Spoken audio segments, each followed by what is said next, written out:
बिस्मिल्लाहिर्रहमानिर्रहीम। अस्सलाम वालेकुम viewers, welcome to our channel the Easy Notes. So viewers, जैसा कि आप जानते हैं पिछली वीडियो में हम बात कर चुके थे कि एनोवा टेस्ट परफॉर्म करेंगे using the software SPSS। But before starting the video मैं आप लोगों से रिक्वेस्ट करूंगी, अगर आप हमारे चैनल पर न्यू हैं तो हमारे चैनल को सब्सक्राइब करें और बेल आइकन का बटन ज़रूर प्रेस करें ताकि आपको हमारी हर नई वीडियो की नोटिफिकेशन मिलती रहे। साथ में ही अगर आपको हमारे चैनल से रिलेटेड जितने भी वीडियोस हैं उनके हैंड रिटन नोट्स रिक्वायर्ड हैं तो आप प्ले स्टोर पर जाकर द इजी नोट्स का जो ऑफिशियल एप्लीकेशन है आप वो डाउनलोड कर सकते हैं। सो बढ़ते हैं आज की वीडियो की तरफ। आज की वीडियो में जैसा कि हम पिछली वीडियो में हम ये सारे के सारे ब्लॉक्स 1 बाय 1 डिस्कस कर चुके थे। सो ये जो सारा का सारा प्रोसेस था ये रिलेटेड है विद यूनिवेरिएट टेक्निक।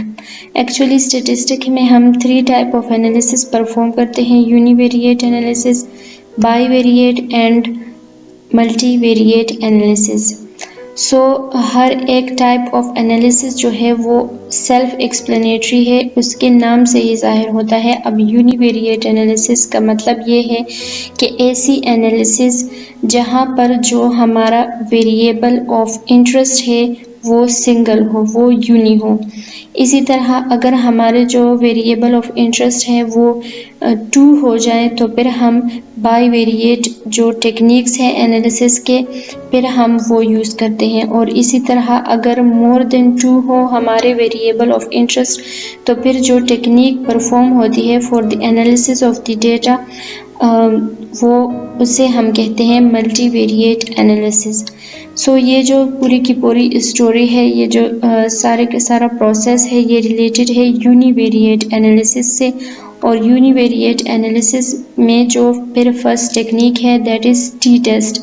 और फिर टी टेस्ट के में हमने पढ़ा कि हमारे पास 3 types of commonly use techniques हैं, independent sample t test, pair sample, और अब हम बात करने वाले हैं एनोवा की।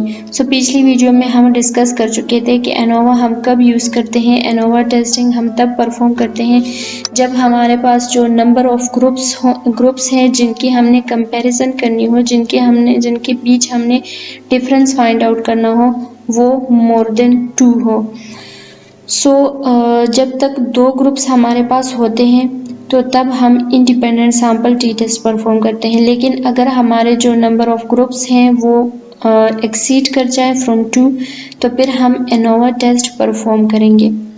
फिर हमने एग्जाम्पल भी देखी थी कि अगर हमारे पास suppose 3 brand of mobile phones हों और उन्हें हमने कंपेयर करना हो on the basis of the storage space के इनमें रैम कितना है। सो इस केस में हम अप्लाई करेंगे एनोवा, क्योंकि अब हमारे पास जो ग्रुप्स हैं, नंबर ऑफ ग्रुप्स हैं वो 3 हैं, वो मोर देन 2 है। अगर हमारे पास ग्रुप्स 2 होते, सपोज़ अगर हमने दो ग्रुप्स की कंपैरिजन 2 डिफरेंट मोबाइल फ़ोन्स को कंपेयर करना हो तो उस केस में जो हमारे पास नंबर ऑफ ग्रुप्स है वो 2 है और फिर हम independent sample t test perform करेंगे। सो उसके आगे फिर हमने जो हमारा नल और अल्टरनेट हाइपोथेसिस है वो भी हमने देख लिया था कि जो नल हाइपोथेसिस है that is called hypothesis of no difference. वो हमेशा यही कहता है कि जो ग्रुप्स हम कंपेयर कर रहे हैं इनके बीच कोई भी डिफरेंस नहीं है, ये ग्रुप्स सेम है। जबकि अल्टरनेट हाइपोथेसिस में ये होता है कि नहीं, ये जो ग्रुप्स कंपेयर हो रहे हैं इनके बीच कोई ना कोई डिफरेंस ज़रूर है। सो फिर हम जो रिसर्चर होता है एज अ रिसर्चर वो हमेशा यही कोशिश करता है कि वो नल हाइपोथेसिस को प्रूफ करे रॉन्ग, नल हाइपोथेसिस को रिजेक्ट करे, उसकी रिजेक्शन प्रूफ हो जाए। इस तरह जब नल हाइपोथेसिस की रिजेक्शन प्रूफ हो जाती है तो अल्टरनेटिवली जो अल्टरनेट हाइपोथेसिस है वो एक्सेप्ट हो जाता है और जो रिसर्चर का बेसिक मकसद होता है वो पूरा हो जाता है।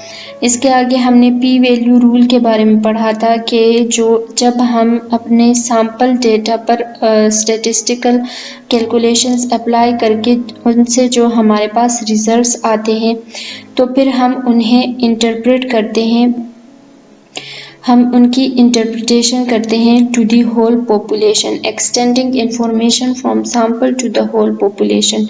जो हमारे पास सैंपल डेटा से रिजल्ट्स आए होते हैं तो पी वैल्यू रूल के ज़रिए ही फिर हम इंटरप्रेट करते हैं कि आया ये जो रिजल्ट्स हमारे पास आए हैं सैंपल डेटा के लिए, ये बाय चांस तो नहीं आए, इसे हम टू द होल पॉपुलेशन के लिए इंटरप्रेट कर सकते हैं या नहीं। तो उस के लिए हमारे पास जो पी वैल्यू रूल है वो यूज़ होता है। और फिर हमने आखिर में जो रिज़ल्ट्स हमने इंटरप्रिटेशन करनी होती है, सिग्निफिकेंट रिज़ल्ट के बारे में हमने पढ़ा था कि क्या होता है जब हमारे पी की वैल्यू लेस देन 0.05 आ जाए तो हम कहते हैं कि हमारे पास रिज़ल्ट जो है वो सिग्निफिकेंट आया है, और उस केस में जो हमारा नल हाइपोथेसिस होता है उसे हमने रिजेक्ट करना होता है। और इनसिग्निफिकेंट केस में जो पी की वैल्यू होती है वो ग्रेटर देन 0.05 होती है, और उस केस में हमारा नल हाइपोथेसिस रिजेक्ट नहीं होता। तो ये थी थोड़ी सी रिवीजन पिछले लेक्चर की। आज की वीडियो में हम देखने वाले हैं कि SPSS सॉफ्टवेयर यूज़ करके हम किस तरह एनोवा टेस्ट परफॉर्म कर सकते हैं। यहाँ से जो आप अपना सॉफ्टवेयर ओपन करेंगे, फिर आपने यहाँ से ये आइकन क्लिक करके जो डेटा है डिफरेंट फाइल्स हैं वो आपने ओपन करने, जो कि मेरे पास ऑलरेडी ओपन हुए। अगर आपके पास ओपन नहीं है तो आप यहाँ से जाके अपने जहाँ पर भी इसको इंस्टॉलेशन के वक्त जो आपने इसको पाथ दिया था, आपने उस पाथ पर जाके अपना जो इसके अंदर प्री डिफाइंड कुछ डेटा सेट्स हैं वो एक्सेस करने हैं। चूँकि पिछली वीडियो में मैंने आपको ये तरीका बताया था कि आपने सी में जाना है, फिर सी से प्रोग्राम फाइल्स में, तो वो एक डिफ़ॉल्ट पाथ है। जब आप ये सॉफ्टवेयर इंस्टॉल करते हैं तो डिफ़ॉल्टली वही पाथ इसमें लिखा होता है। तो अगर आप पाथ चेंज ना करें तो फिर आपने यहाँ पर वही पाथ फॉलो करना है। लेकिन मैंने चूँकि ये सॉफ्टवेयर दोबारा से इंस्टॉल किया है और मैंने अपनी जो डायरेक्टरी है वो चेंज की है, इसलिए मैं अब यहाँ से सी में नहीं जाऊँगी, मैं यहाँ से जाऊँगी एफ़ में। एफ़ में जाने के बाद फिर मैं जाऊँगी प्रोग्राम फाइल्स में, और फिर प्रोग्राम फाइल्स के बाद यहाँ से सैम्पल में, और देन इंग्लिश, एंड देन उसके बाद यहाँ से जो डेटा सेट्स हैं प्री डिफाइंड वो ओपन हो जाते हैं। तो अब एनोवा टेस्ट परफॉर्म करने के लिए फर्स्ट ऑफ ऑल आपको ग्रुप्स रिक्वायर्ड हैं, और ग्रुप्स भी मोर देन 2 होने चाहिए। अगर मोर देन 2 ग्रुप्स नहीं हो तो एनोवा आप परफॉर्म नहीं कर सकते, क्योंकि एनोवा टेस्ट सिर्फ उसी केस में परफॉर्म होता है जब आपके पास number of groups more than 2 हो। यहाँ पे अब एनोवा टेस्ट परफॉर्म करने के लिए हम जाएंगे और हम ओपन करेंगे employ data set, employ data .sav। आपने ये वाले जो डेटा सेट है इसे चूज़ कर लेना है और फिर आपने इसको ओपन कर लेना है, क्योंकि मेरे पास ऑलरेडी ओपन है। ओपन कर लेने के बाद आपने एनोवा टेस्ट किस तरह परफॉर्म करना है, आपने यहाँ से जाना है एनालाइज में, फिर आपने यहाँ से नीचे आना है और आपने जाना है कंपेयर मीन्स में, और कंपेयर मीन्स में आपको ये डिफरेंट ऑप्शंस नज़र आ रहे हैं और आपने सेलेक्ट करना है वन वे एनोवा। मैं एक बार फिर से रिपीट कर देती हूँ, आपने यहाँ से जाना है एनालाइज में, एनालाइज से आपने जाना है compare means and then one way ANOVA. ये क्लिक करने के बाद आपके पास इस तरह का जो सेल्फ एक्सप्लेनेटरी डायलॉग बॉक्स है वो ओपन हो जाएगा। ओपन होने के बाद आपके पास ये जो बॉक्स है, यहाँ पे ये वाला बॉक्स और ये वाला बॉक्स है, दोनों खाली होंगे। तो अब आपने करना क्या है, व्यूअर्स यहाँ पर लिखा है फैक्टर। फैक्टर का एक्चुअल मतलब होता है कैटेगराइजेशन। यहाँ पे आपने अपना वो वेरिएबल डालना है जिसके थ्रू आपका जो डेटा है वो कैटेगराइज्ड हो, यानी कि वो ग्रुप्स हो, ग्रुपिंग में वो जो डेटा है आपका वो डिवाइड हो।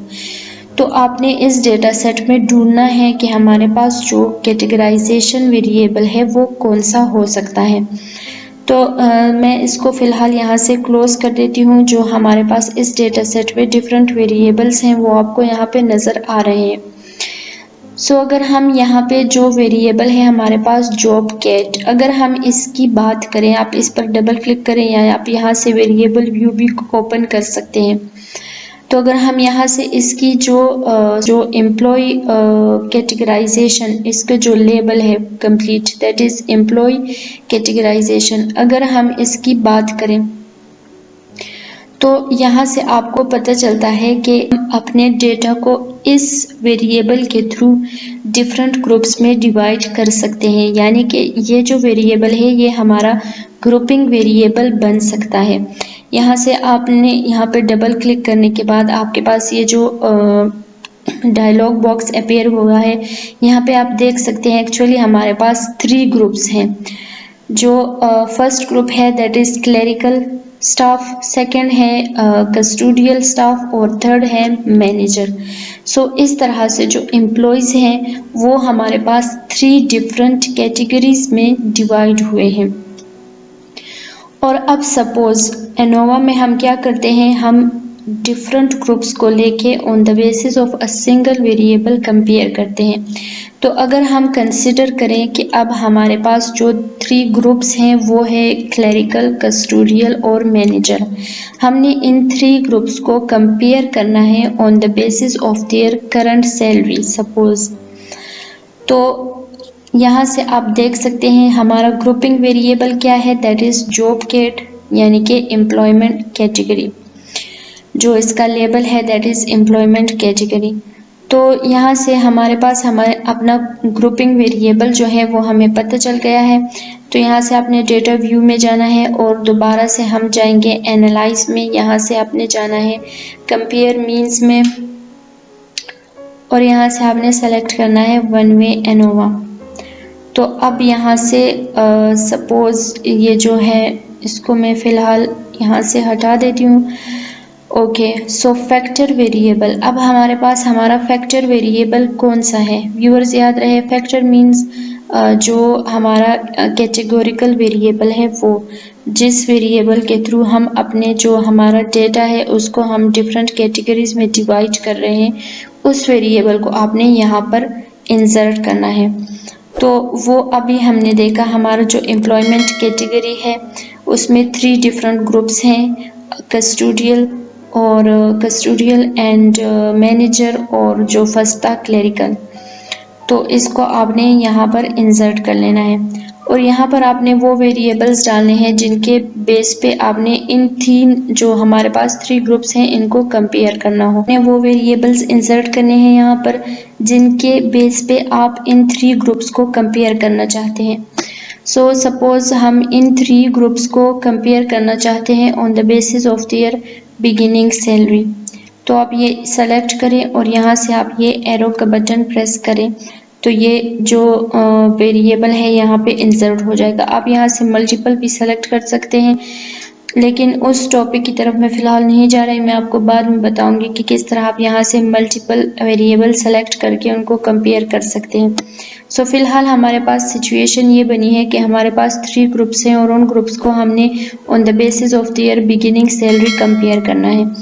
तो आप इन चीज़ों को फ़िलहाल रहने ही दें क्योंकि अभी हम बिल्कुल इनिशियल स्टेप्स पे हैं, बाद में हम इसको भी यूज़ करेंगे।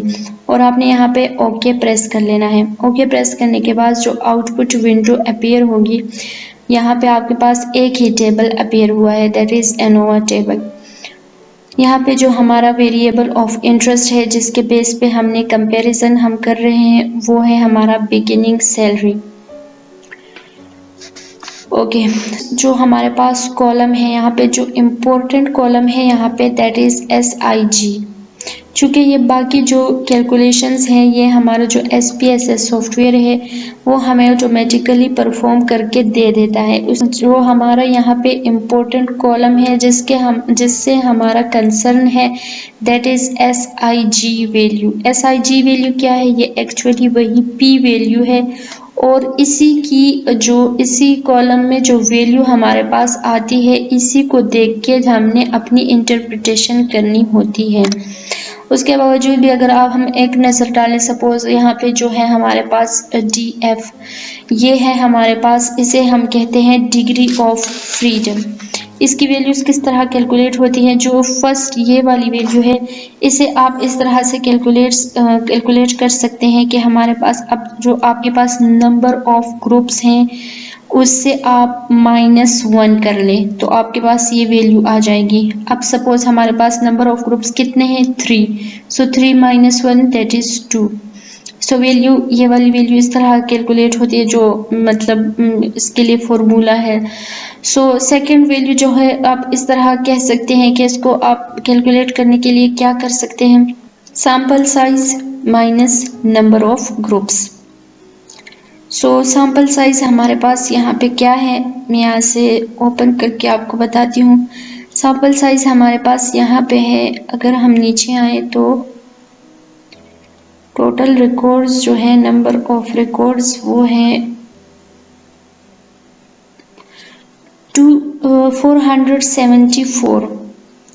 सो सैम्पल साइज है 474 और नेक्स्ट आपने क्या करना है माइनस नंबर ऑफ ग्रुप्स और नंबर ऑफ ग्रुप्स है हमारे पास 3।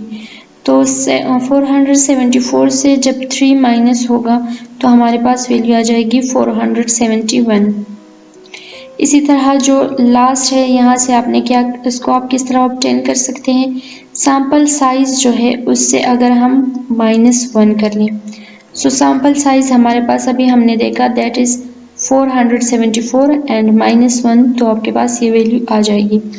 इसी तरह मीन स्क्वायर, अब ये वैल्यूज़ किस तरह हम कैलकुलेट कर सकते हैं, यहाँ पे जो हमारे पास सम ऑफ द स्क्वायर है ये वाली वैल्यू इसे आप डिवाइड कर लें with DF means degree of freedom 2। सो हमारे पास ये वैल्यू आ जाएगी। इसी तरह इस वैल्यू को आप डिवाइड करें विद 471 तो हमारे पास ये जो नीचे की वैल्यू है ये हमारे पास आ जाएगी। फिर जो f है हमारे पास इसकी वैल्यू हम इस तरह कैलकुलेट कर सकते हैं कि जो मीन स्क्वायर है ऑफ बिटवीन ग्रुप्स का उसे हम डिवाइड करें mean square of with in groups, यानी कि अगर हम इस वैल्यू को डिवाइड करें विद दिस वैल्यू तो हमारे पास f की वैल्यू आ जाएगी।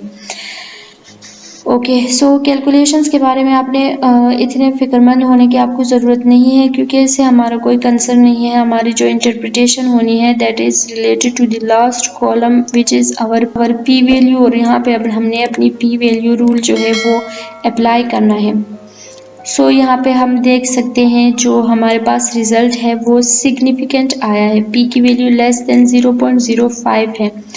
सो अगर हमारे ये रिज़ल्ट सिग्निफिकेंट आ गया है तो इसका मतलब कि जो हमारा नल हाइपोथेसिस है वो रिजेक्ट हो गया है और नल हाइपोथेसिस जो रिजेक्ट हो गया है तो इसका मतलब है कि जो हमारा अल्टरनेट हाइपोथेसिस है वो एक्सेप्ट हो गया है, वो प्रूफ हो गया है। और अल्टरनेट हाइपोथेसिस में हमारे पास क्या था, अल्टरनेट हाइपोथेसिस हमारा ये था कि जो ग्रुप्स हैं that are not same at least one of them is different from the rest. So यहाँ तक तो बात क्लियर हो गई है, लेकिन जो हमारा एनोवा टेस्ट है वो अभी कंप्लीट नहीं हुआ क्योंकि हम अब फ़िलहाल इस पॉइंट तक हम इस कंक्लूजन पर पहुँचे कि जो हम अपने ग्रुप्स को कंपेयर कर रहे हैं on the basis of beginning salary, they are not same, they are different, at least one of them is different from the rest. So now the question arises which group is different from the others. अब हमने उस group को भी find out करना है जो कि बाकी ग्रुप से डिफरेंट है। सो इसीलिए अब हम वन स्टेप फॉरवर्ड मूव होंगे और हम ट्राई करेंगे कि हम उस ग्रुप को भी डिटेक्ट करें जो कि डिफरेंट है फ्रॉम दी अदर्स।